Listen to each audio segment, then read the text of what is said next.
publics qui doivent pouvoir avoir leur autonomie financière, la réduction sélective et progressive des subventions aux équipements de pêche, des détaxes de carburant, etc., l'économie sur les frais liés à l'organisation des élections.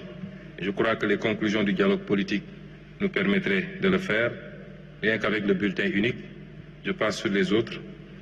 Le plafonnement de la masse salariale dans le secteur parapublic, puisque la loi organique portant sur les lois de finances a prévu le plafonnement, l'inscription chaque année dans la loi de finances, le plafonnement des salaires dans le secteur parapublic et au niveau des institutions et du secteur public. Ça n'a été inscrit qu'en 2021, le décret d'application n'a jamais été pris. Et sur 2026, nous réintégrerons cette mesure qui aura certainement un impact important.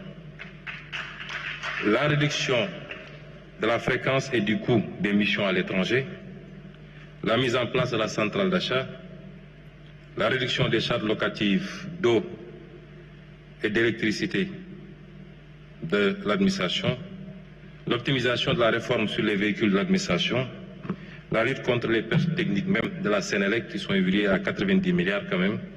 C'est autant de mesures qui vont venir abonder cette rubrique et certainement nous permettre de faire des économies extrêmement plus substantielles sur le train de vie de l'État.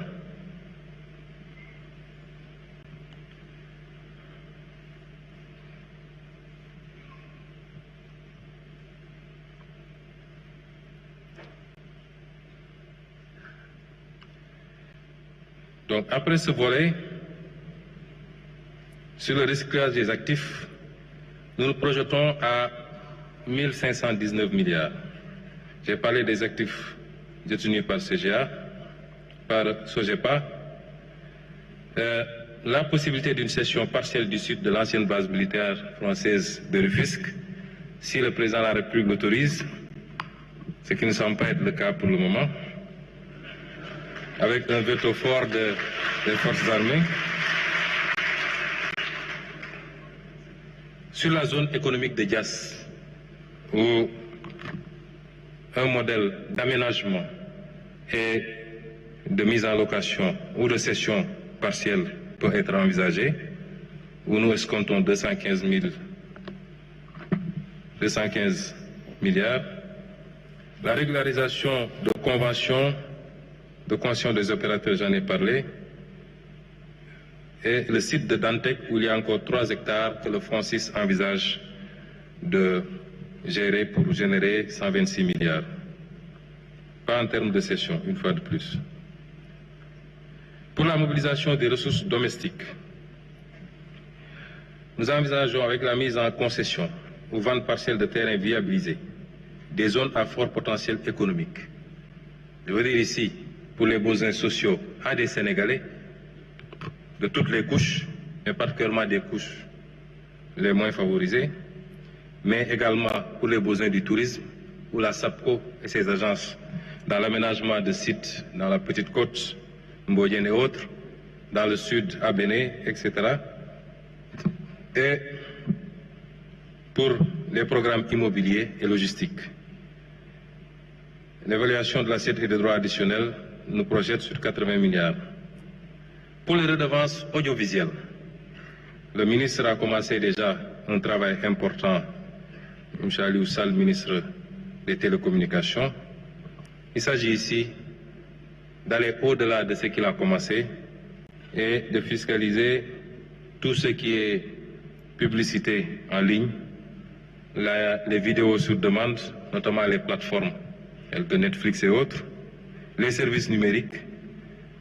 On se projette à 16 milliards. Le e-commerce, les revenus d'influenceurs qui, quelquefois, encaissent beaucoup d'argent.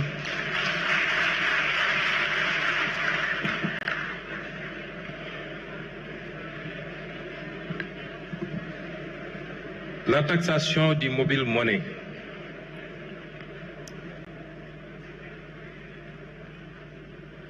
La taxation du mobile money qui existe déjà, mais qui se fait sur des bases très faibles. Nous avons beaucoup travaillé ces derniers jours avec la Direction générale des impôts, le ministère des Finances, le ministère des Télécommunications, pour aboutir à des bases beaucoup plus saines, sans pour autant que ça constitue un surenchérissement perceptible du coût des transferts, et l'État compte engranger 130 milliards sur les 3 ans. La taxation des transactions marchandes, où nous projetons sur 90 milliards, les transactions marchandes d'e-mobile money. La taxation des jeux de hasard, notamment le pari en ligne et les casinos en ligne. Les jeux de hasard, le jeu en ligne aujourd'hui constitue 80% du jeu de hasard. Il nous faut aller chercher les 20% qui restent. Mais nous avons choisi, puisque dans ce secteur, les bookmakers étaient taxés, la LONASE est taxée, mais les parieurs ne sont pas taxés. Taxation du gain, 75% des mises constituent un gain que partagent des parieurs, mais également nous envisageons un modèle de taxation même de la mise, parce qu'au-delà de la mobilisation de recettes, nous avons l'obligation en tant qu'État de protéger, surtout les petits parieurs, contre eux-mêmes et contre l'addiction au jeu. L'augmentation du taux de la taxe sur le tabac, c'est le même principe que nous envisageons d'amener au plafond UEMOA qui est de 100%. Aujourd'hui, nous taxons à 70%. Et je crois que la fumée peut rapporter 100 milliards.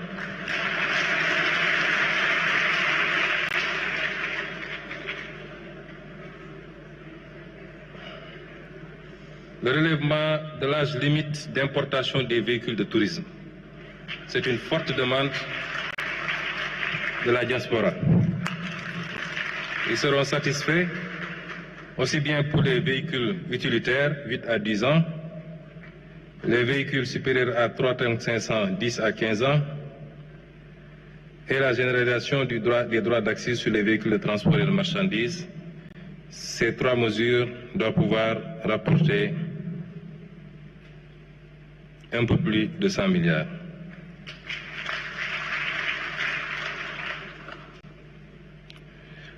La réactivation des droits à l'importation pour les téléphones portables, qui avait été suspendue avec la redevance RUTEL, mais tout le monde convient, les autorités douanières, le ministère de l'Économie et des Finances, qu'il est temps de remettre en place cette taxation, et les projections sont à 200 milliards. Je voudrais dire que tous les chiffres que nous vous avançons ici sont des chiffres minorés. J'ai demandé à l'équipe de prendre les options les plus minimalistes possibles.